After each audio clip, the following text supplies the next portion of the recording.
So today we are having another episode of our favorite season, Spectacular Singing, and for that purpose we are sharing a song that many people may not be familiar with and that Katya is going to share us and goes like this.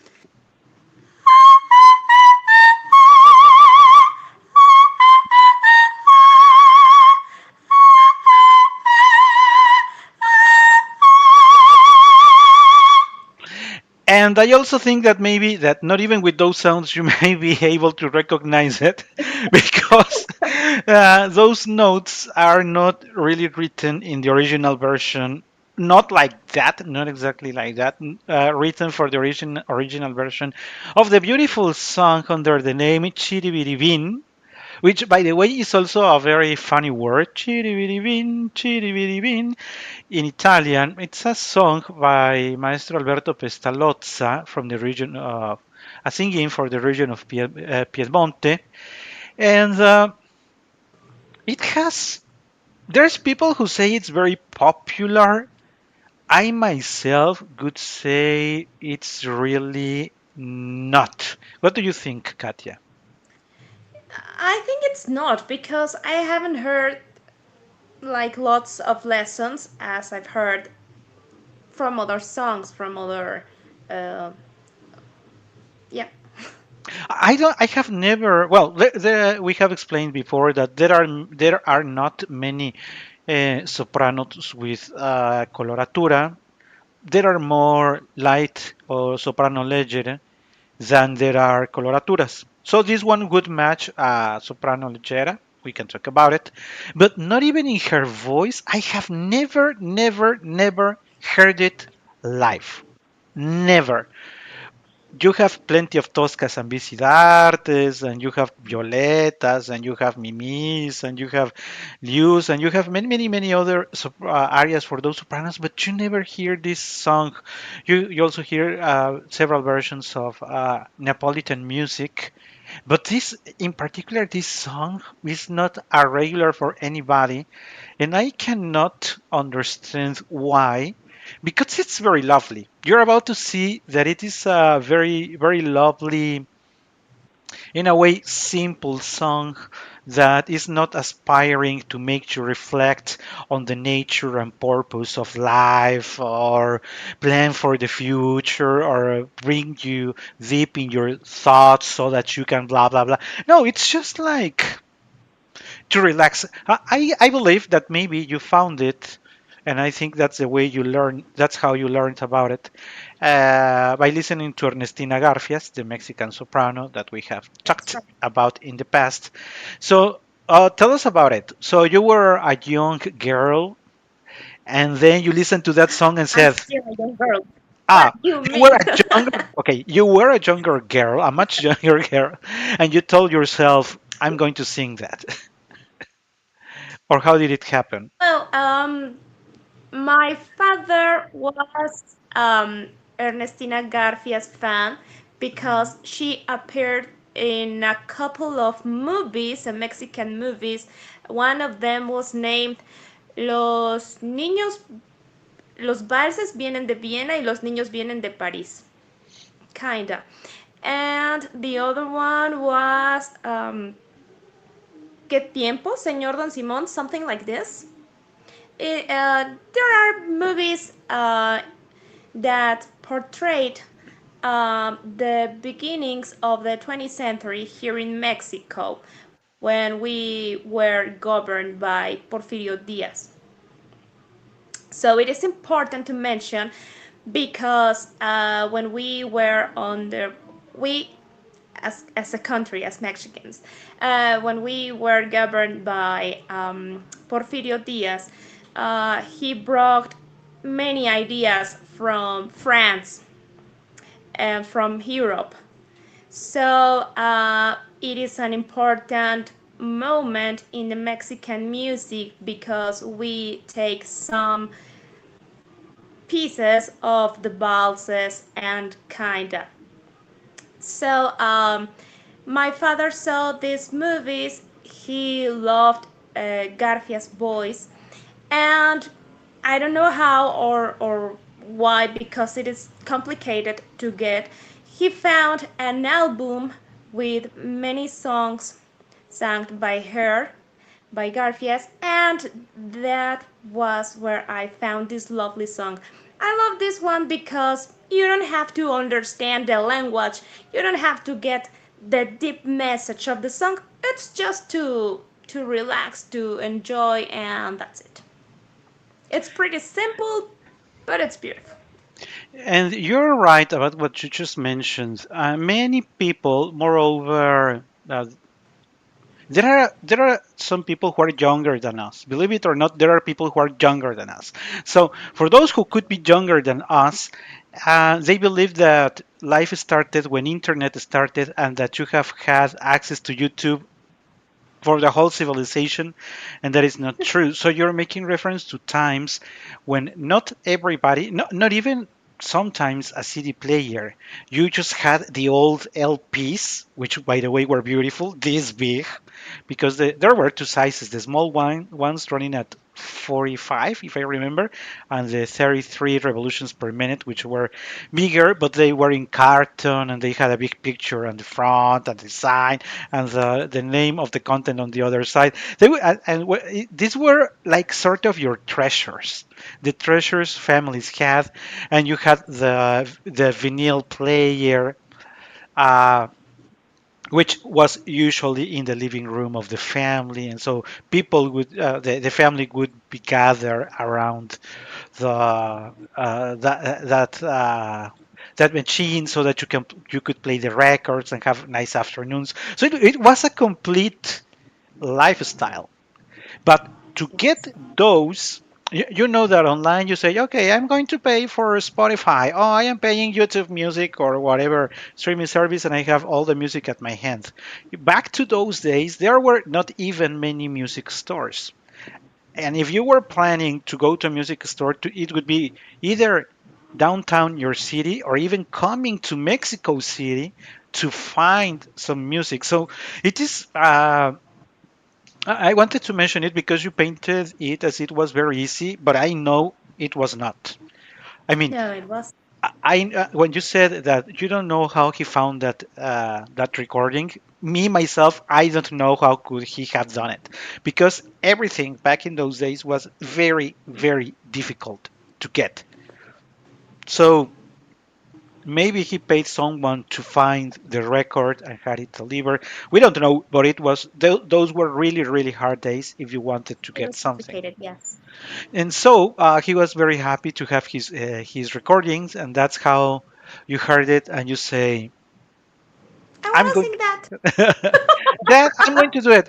I was wondering because I think I have never asked you when was or if you could share how or when was it the time that you actually told your father, "I want to become a singer," I was 5 years old.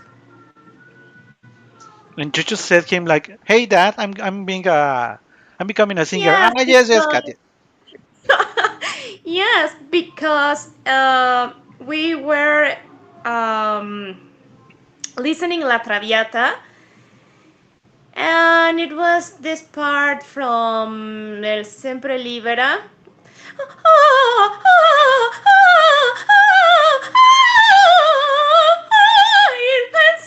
When I saw the soprano dressed in her red gown, like a queen, and listening her singing like a bird, I said, "Oh my God, I want to do that for the rest of my life," and here I am.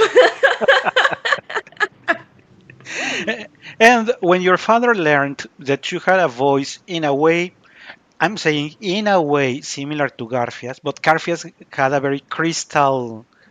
very light and a very crystal tone of voice, which of course is not your voice. But when I say similar, is in the sense that you also have the coloratura that was Garfias' expertise. So what was it when your father said, "Wow, and my little daughter is going to sing actually the music that I like"? Yes, when I sang Chiribiribin for the very first time and he heard that, he was in tears. He It, loved it. I do believe it because also something that I didn't mention the last time we talked about Ernestina is that yes, Ernestina was in the movies, and she was a beautiful blonde girl, but also many people loved her, actually loved her because she was this. Let's say she looked like a very approachable woman, not really a diva. It was even so you knew she was an artist and a singer. She was never like Callas, like I'm here and the rest of the world is there. uh, Ernestina was always like more approachable to the, or people in Mexico saw her more approachable. And with that in mind, I think that in a way, maybe your father says this was like a dream coming true. You know, Kind of.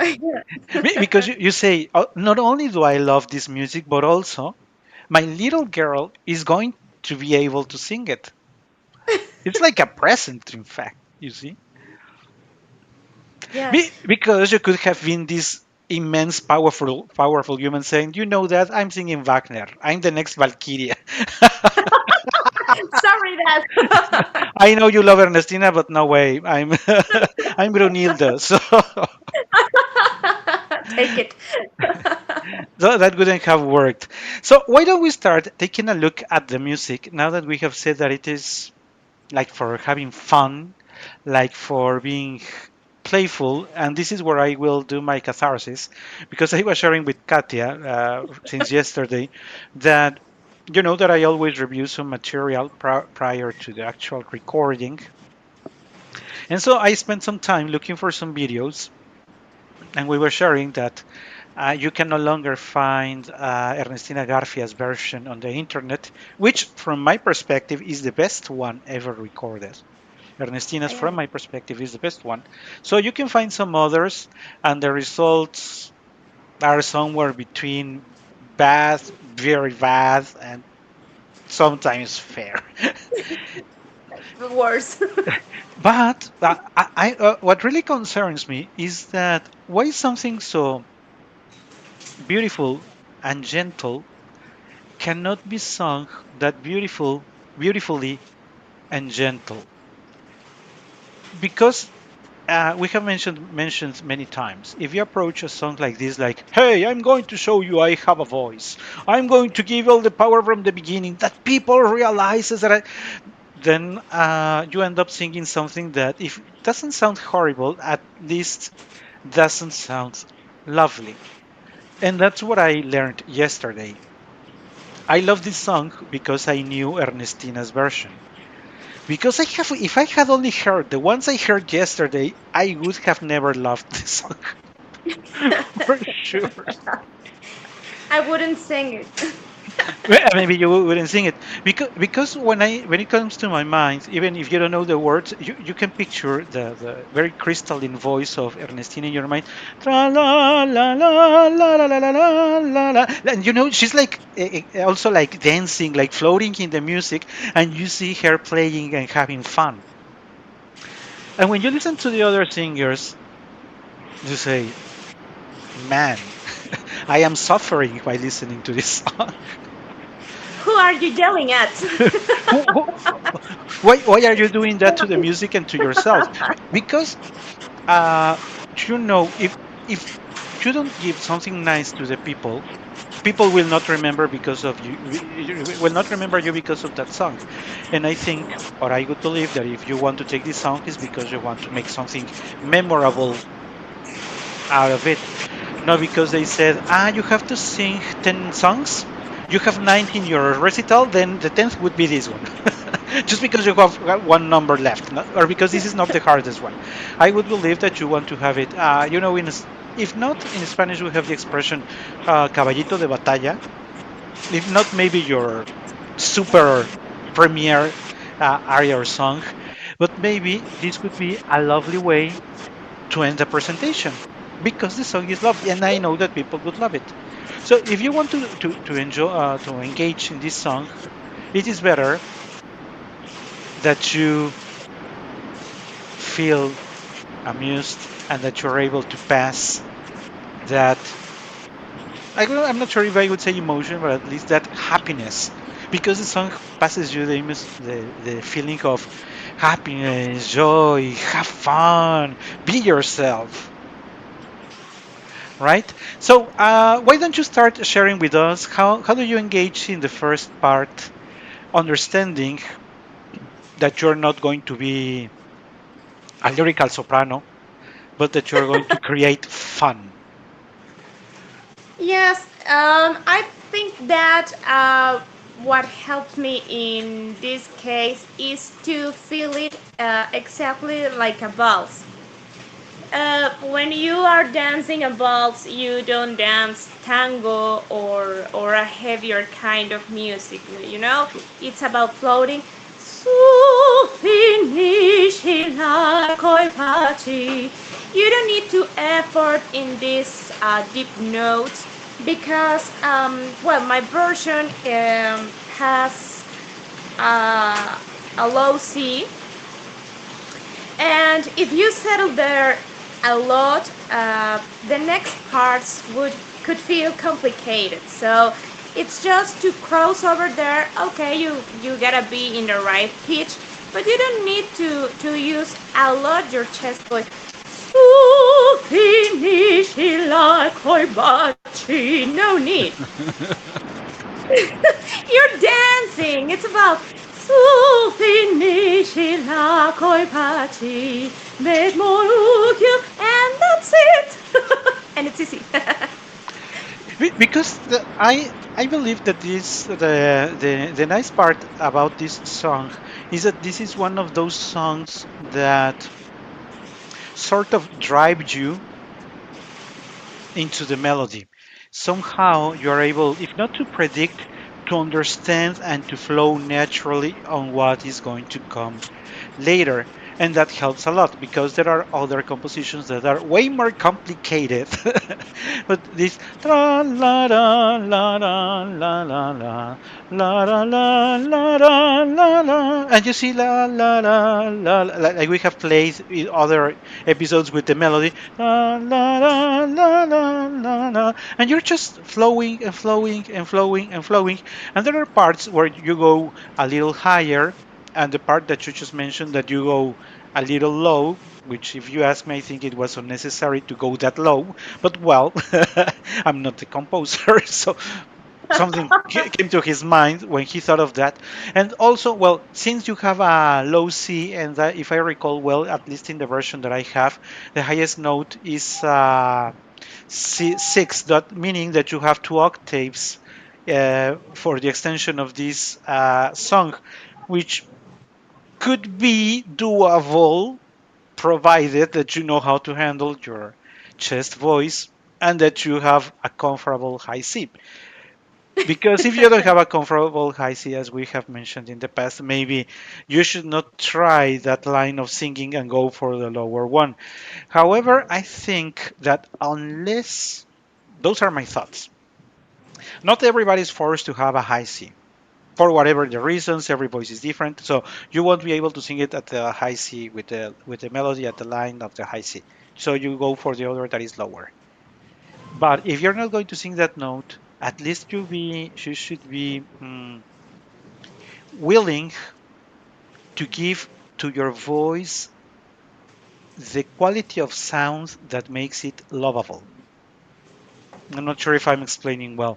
Okay, you cannot reach the impressive high note, which high C is not super high, but well, you don't get to that height. But That is the beginning of. but you are in a more in a lower line, so it is not that impressive. But if it is not impressive in the pitch, at least you can do it very nicely, very lovable, that people can be attached to the song. Because indeed it is originally written in not high notes.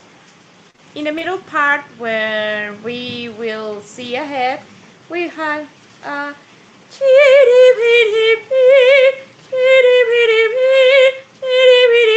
the part that I just sang but higher. So it is just to relax, to play, to flow with. So there's no need to have that comfortable high C. If you have it, well, you could do this kind of ornaments as Garfias did, but no need actually. And there are three times. Let me share that on the screen very quickly. Um, Here it is. There it goes. I think you can see it now, right? Yeah. Yeah. So when you reach that part of the chiribiribin, chiribiribin, chiribiribin, chiribiribin, if you see it, you repeat it 4 times.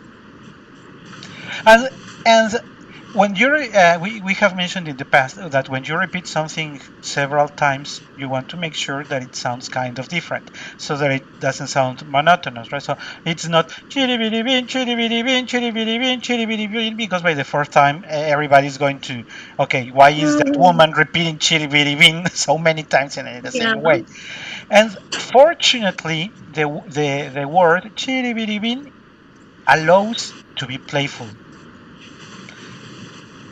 Because I That's right. recall in Garfia's version that she also plays with the words "chiribiribin, chiribiri." She's playing with the duration of some of these syllables to make it more interesting, because otherwise it sounds like a repetition of the same thing, and again sounds monotonous, and people tends to get bored. So whoever, I'm not sure to what extent Ernestina collaborated in the arrangements in the for her version. I I tend to think that she collaborated a lot. A lot. Yes. I don't think she just gave it to a musician and said arrange it for me. I think she was like, no, why don't we add a staccati here? Why don't we add these high notes here? Then why I'm not keeping this that? I think she was very actively working in the song, because her version, I would like to call it unique, Yeah. and I would say it's unique because there are lots of things that are added, that are poured into the version of the song, that other singers don't do. And it is And I better. think that it feels that that fits totally to her voice, so it's like personalized completely. Yeah, it's like it was written for her. That's what I feel. It's like uh, Garfias was born for singing her version of the Chiribiribin. I agree. Those are my thoughts. Because from my perspective also, and this is becoming sort of a program of Chiribiribin, Garfia's Chiribiribin, rather than just the Chiribiribin. But because at some point when she's finishing, you feel like, oh my God, it's done. I want to have it more. Do another repetition. Put more variations. I haven't had enough of this. Da capo. The capo, yeah. And I think that it's very unfortunate that you cannot find it now on YouTube, because if you don't know her version, I really think, I'm not sure if it might be available on Spotify. Probably not, because Spotify has a very poor catalog on music. I think we have never mentioned it, but if I want to find good versions of whatever opera or singer is, it's never on Spotify. No. It's always the same, and you play, I'm going to listen to Carmen. The mezzo is horrible, the tenor is horrible, the baritone is even worse, because they get the recordings, I don't know, maybe the cheapest one on the market, with an orchestra where the conductor doesn't even understand the composer. So I never go to Spotify. I'm really not sure where you could find Ernestina's version, because it's really worth No, I listening don't. to it. Now, as for the ornaments, and I'm not sure if I should even leave it on the screen because probably with your own variations doesn't really match what we have on the score.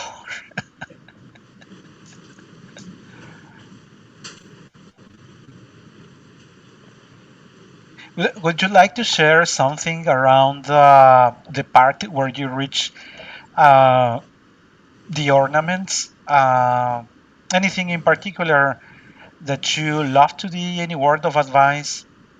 Well, I think that it is interesting that yes, there are ornaments, but there are like very delicate and fancy ornaments because even when she has these high notes, you don't feel you are listening Rossini or something from bel canto. You still feel the sense of the music. It's still uh, a Napolitan song, and I think that it has to do with the style, with the genre, and it's something that we don't usually, as singers, respect, and that's something that we have also talked about in this program.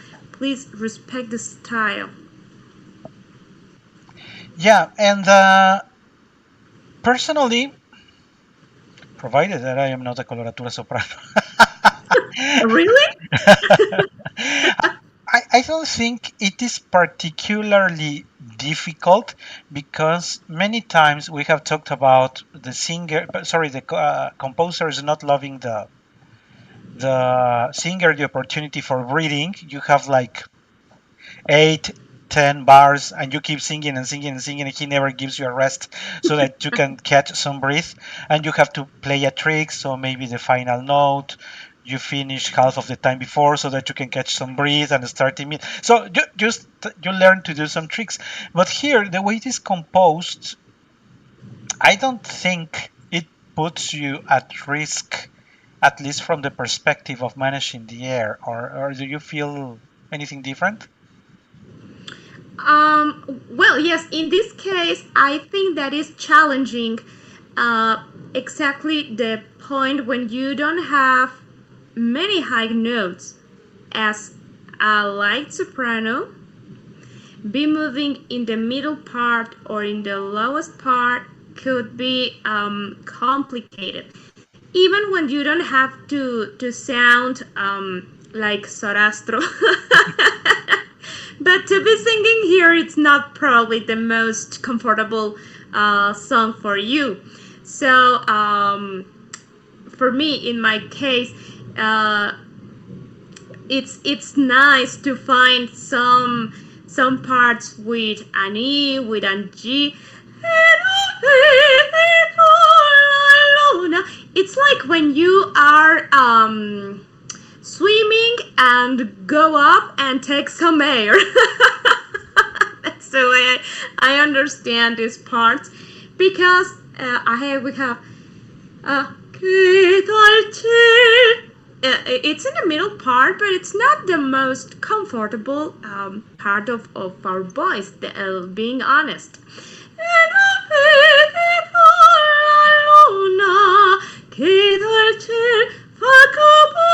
And then you move to a highest part of your voice that feels comfortable. That's another kind of rest, honestly. Also, I think that even if we said it is playful and it is giving you enough room for breathing, I also think that it is for well developed voices because you need to be comfortable. You even if you don't have and you don't need, as you explained, you don't need a powerful low C as you have it at the beginning, Yeah. but you need to know how to handle it. And then you're going to be in a for a part of the song in the middle register, which is usually tiring, and then you will go to the surface to take some breath, play there, but then going to go back here and go back there, and it is moving from there to there. But you need to have your voice needs to be developed so that you are comfortable, because I believe that this could be the kind of song that you could give to a beginner singer, but I think that would make her life miserable because she needs to find how to make her voice sound nice and playful. And when you have in your mind, the pitch, the duration, the key, this and this and this and this and this, the last thing that comes to your mind is how to sound playful. Yeah. That is like for later, now that you have all of that, then you can start sort of giving emotion to your notes. Yes. And so Absolutely. that's why I would say I wouldn't say it is for a beginner singer, but what do you think? I think that I would only give a beginner singer Martinillo because in some way this is a tricky song, because even if you are not singing the highest C as I did, if you are just beginning uh, to sing this E flat, this G, is where your voice starts to sound a little gelled. Because if it's not flexible enough, these still mid notes, but when you are just starting, feels like high notes. You scream here, and it will be not nice. It will be not fancy. It will not sound as an elegant song. So everybody's gonna suffer. Your public, you, and your teacher. And now that also that you mentioned it, it is like I'm going to make a compare it to the Caro Nome, to the Gualtier Malde, because once you reach also that part, people suffers, your teacher suffers, you the singer suffer, because you see in your mind how you're trying to reach as if it was a glass, when you go for all your high notes, but you know that it is not sounding like that. You want to sound as pure and perfect as a crystal, but it doesn't sound like that, and everybody's, oh my god, what is that lady doing? In a way, that is Yeah. how it is similar to this one. You go to your high notes, but you touch them nicely, clearly, comfortable, playful, go back, then go back to playing, and then everybody enjoys and say, hey, more, more, more, more, more. Yes, and when you are starting, you can't also have so many. You don't have so much control of your voice. You don't have crescendos enough. You don't have decrescendos enough. And if you try to make four different chitty bitty beats, you will not success with it. Chitty bitty beat, chitty bitty beat, chitty bitty beat, and everything is gonna sound the same. You need an elastic voice for chitty bitty beat, chitty bitty beat, chitty bitty beat. And if you are singing for the last 3 months of your life, well, that's not gonna happen. I'm sorry. Yeah, I think that, well, as we were opening the program, I would like to insist on that now that we are about to wrap up. This is one of the songs that I would really love to see more often on stage.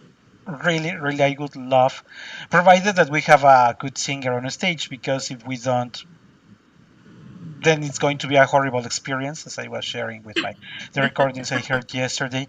But I think it's time well invested. I mean, if you asked me, what do you prefer? Everybody wanting to sing una voce poco fa, or that they also include something like the Ciribiribin. I would rather have them sing Ciribiribin instead of everybody trying to be una voce poco fa. right? Of course. Yes. I think that that is also another conversation. Now that today is the 13th program of the My God. season on spectacular singing, so it's already a year that Katia started sharing with us her repertoire.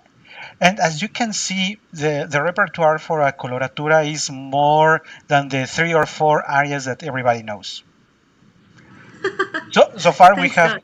we have reached 13, and as I have shared with Katia, the number is still very big. There are many things that are having written for this tesitura, and when you do them nicely, you always you will always have the opportunity to appreciate that ornaments, of course, are for showcasing what you can do.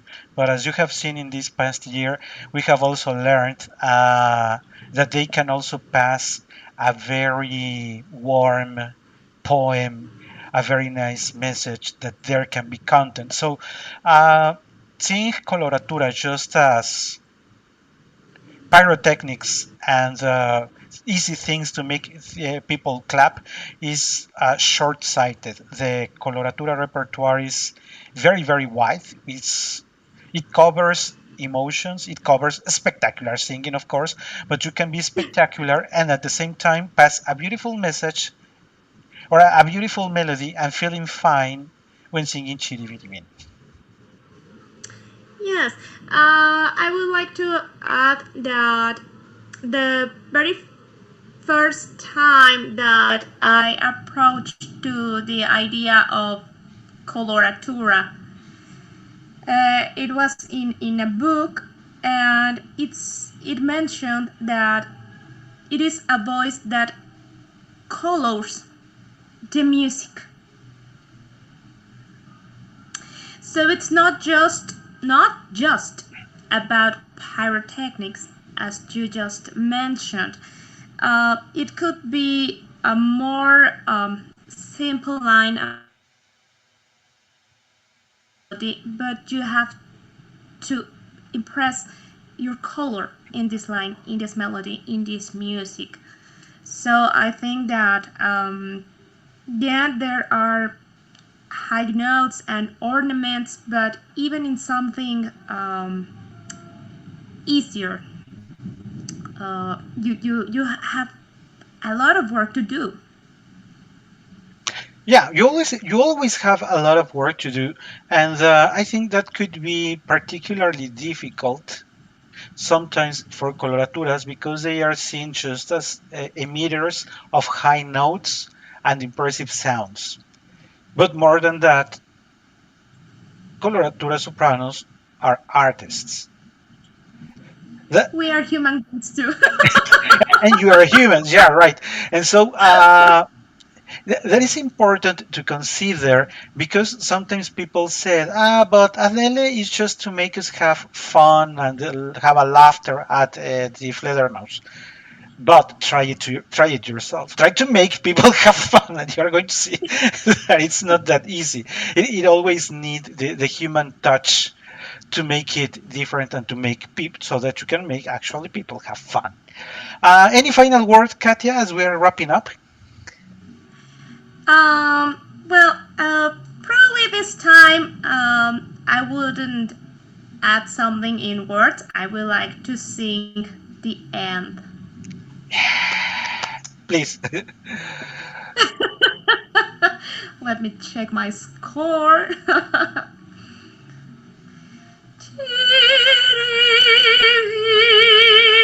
Ciribiribin che per facin che sguardo dolce d'assassin Ciribiribin che per nasin che bei